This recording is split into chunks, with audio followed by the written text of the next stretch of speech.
Magandang araw sa inyong lahat.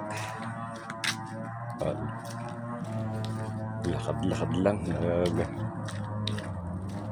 tapon ng mga basura na mga nabubulok ay kailangan sa pulok sa bukid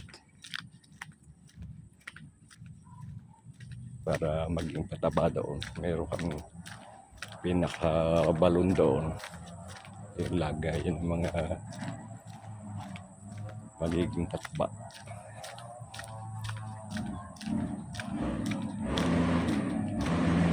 Parang aabutin ng ulan, medyo madilim, iba ang panahon ngayon.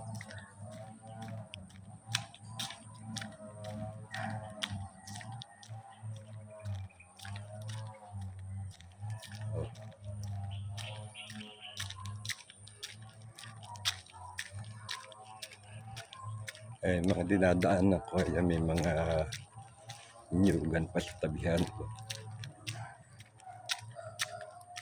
Kasi po ay bukid pa to.